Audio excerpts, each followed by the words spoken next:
Good day, my friends, my family, my fellow citizens of this earth we live on. I'm going to ramble today. This is the very first, well, not very first, but very first official Adam Scott Campbell ramble.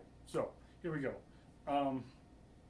So um, I have beside me my lovely wife Trisha, but she's not wanting to be on the camera. So here we go. She's my emotional support and the reason that I am still alive. So anyway, I wanted to. I don't really have any specific thoughts except for one, and that is simply the only way to find true success in this life, and we can talk about definition of success in a moment. The only path to true success in this life is to pick yourself up when you fall. There's so many instances in the history of this world where someone was up against overwhelming odds and they persevered, they endured, they kept going until they overcame the opposition, the enemies, the challenges that were facing them. And I just wanted to talk a little bit about, about maybe some of my challenges, one or two, or however many come to mind. But one of those challenges, of course, has been my oftentimes throughout my life feeling alone. I don't feel alone anymore, but I used to feel alone pretty much, well, quite often. And sometimes it felt almost constant. And I just, I know that there's so many people in this world of ours who are, they go to work, they go home, they have a family, or may not have much of a family, or they have friends, or they have whatever, and yet for some reason, a lot of times people can feel so alone, so disconnected from friends and family and human connection. I guess when I'm talking about connection, I'm not talking about connectivity, where that's a technological term, I think, where you have the internet, you have other means of communication with those who are outside of your home or your place of residence, and it's different. When you have no connection, or very little connection with humans, your fellow humans, it can become a really dark existence. And I know what that's like. I grew up with a family. My family was wonderful. We had our disagreements, our troubles, our fights, as most human families do. But I know that, so often I felt like I was not connected to the outside world. It was just about finding anyone that I could talk to, I could connect with, I could serve, I could help, and I think that's another thing that has helped me to come to an understanding better of myself, and that is that in order for me to connect with others, I need somebody that I can serve, that I can help, that I can really come to an understanding with, a mutual understanding with. And so, there was a friend of mine back in high school. He didn't go to my school, but we were friends, and our connection, our common ground was church. We went to a specific congregation in the Church of Jesus Christ of Latter-day Saints here in Littleton, Colorado. And I found after a while, it was exhilarating to talk to him because he was what you might call an intellectual. He was very smart. He just thought deeply about everything. And his name was Jordan, and he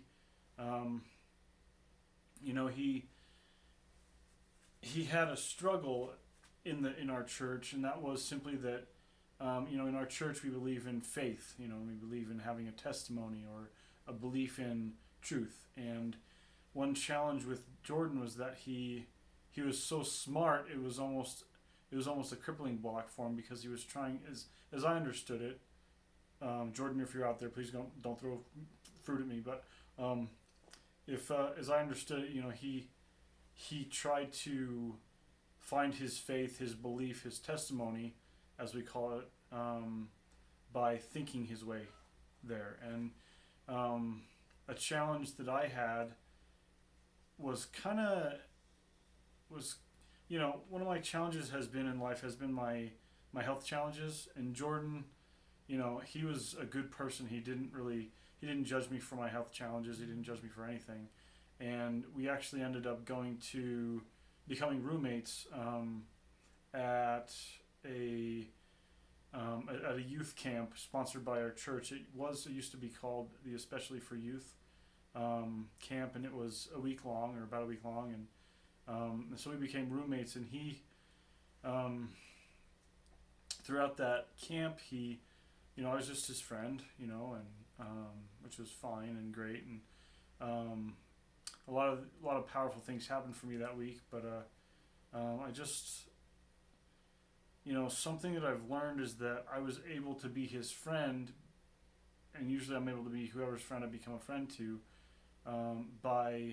because I've been through a few things. And so I can empathize because I've been through some things. And I think that's one of the biggest reasons we go through the things we go through, is because we are able to we're able to bond better with others when we have common ground of suffering. And it's a harsh truth, but I think when we can see the good in others because our eyes have been changed by the things that we've been through, we can see things clearer. So Jordan was very special, and he's very strong and very smart. And we ended up finishing out our EFY camp, our EFY time, and we went home. And he drove us home, and I got out of the car, and he came around and gave me a hug, and he's like, "You really helped me, man." And apparently just being a friend was what Jordan needed.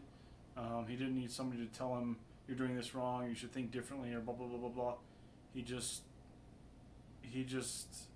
needed somebody to be there to be a friend. And being a friend is a skill, and of course we all develop that skill as we try to be a friend. So I just one of the things that has gotten me through my stuff on connection with that is that I have had some pretty choice friends throughout my life. And Jordan was one of the teenagers, the youth in our church congregation. I had a few others in that congregation and other nearby congregations, and we oftentimes would go backpacking in the foothills of Littleton, Colorado. And I forged some good friends there. Forged some good friends on those backpacking trips. And also I found that it's a lot more plausible to deal with your stuff, your hard stuff, when you have friends, to just pal around with. It's a huge thing. And I throughout much of my life I have simply been kind of solo in many ways. And I have no end of friends, but I haven't had like a group of friends except for that time where I would spend quality time with on a weekly basis. So it's just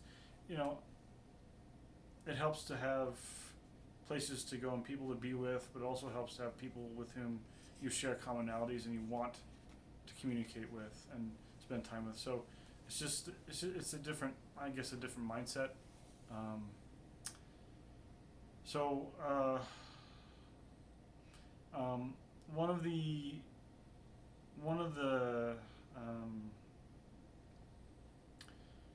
One of the